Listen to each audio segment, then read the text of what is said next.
There's a generation that grew up rewinding VHS tapes to watch a movie, but also watched the first iPhone launch live. And psychologists still aren't totally sure where to place them.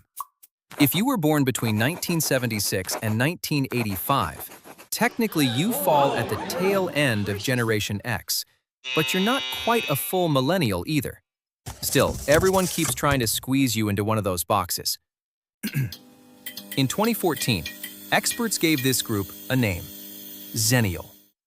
Some sociologists even call it a microgeneration because the birth range is so specific. And honestly, the timing matters. Being born in that narrow window created a really unique psychological profile, and that's what we're talking about today. Your childhood was completely analog, and yes, kind of boring. Being bored wasn't a crisis, it was just something you dealt with. You had to memorize phone numbers. If you missed your favorite TV show, that was it. It was gone. No streaming, no rewinding unless you recorded it. But just as you were stepping into adulthood, the world flipped. Not slowly, not gradually. Suddenly, everything went digital. And that timing? It changed things. Most generations grow up either fully analog or fully digital. Xennials hit their identity-forming years right in the middle of two technological eras.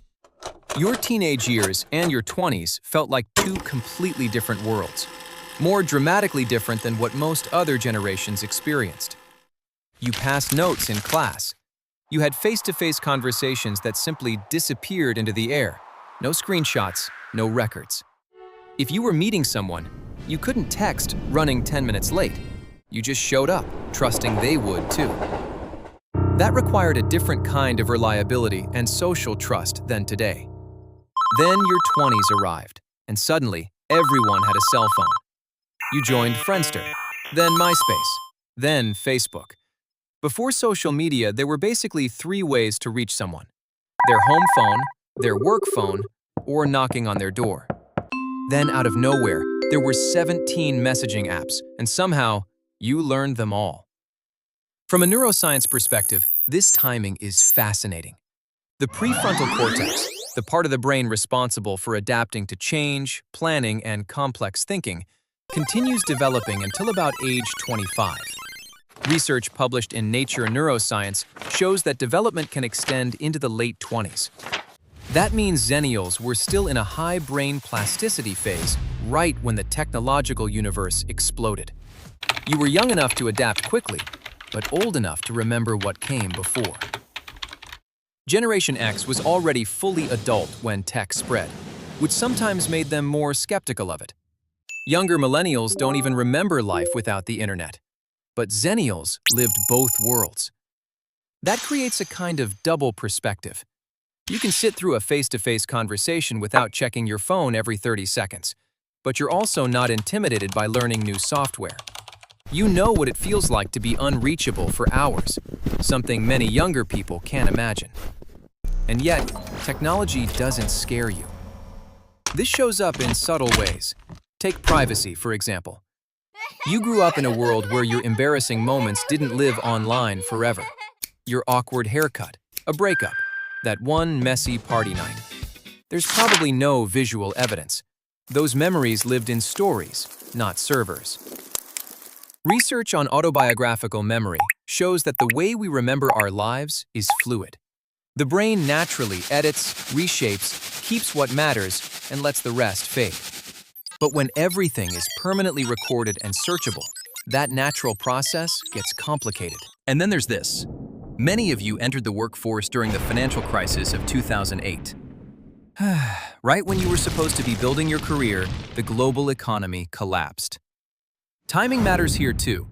Studies on financial stress show that experiencing economic instability during early adulthood can leave long-term psychological effects. Even when things stabilize, the anxiety often lingers. It shapes how you see money, security, and risk.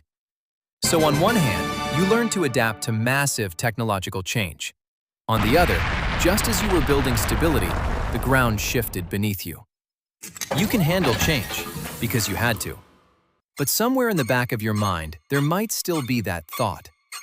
What if it all falls apart again? Generational debates usually frame things as Gen X versus Millennials, as if everyone born between 1965 and 2000 had the same experience. But in periods of rapid change, a few years can completely reshape a life trajectory. Xennials grew up before helicopter parenting was fully normalized. Your parents often didn't know exactly where you were for hours, and that was normal. You learned self-reliance. You figured things out on your own. You learned how to handle boredom.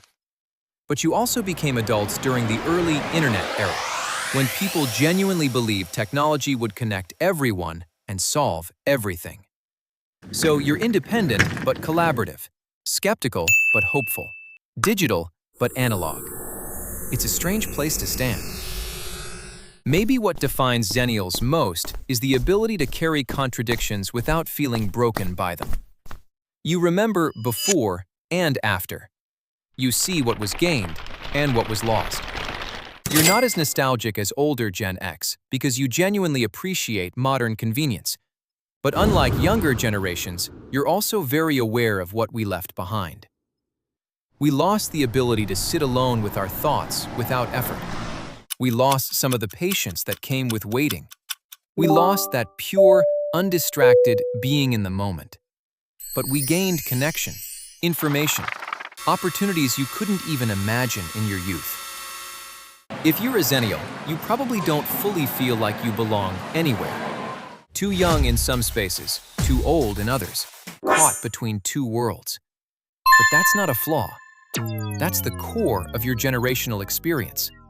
In a world that keeps changing at a dizzying pace, witnessing such a massive transition might actually be one of the most valuable experiences you could have. You learned how to survive in transition, how to find direction in uncertainty. The world you grew up in isn't the only world you've had to live in. And maybe that's the real power of the Xennial experience. It proved that even in the middle of constant change, you can evolve without losing who you are.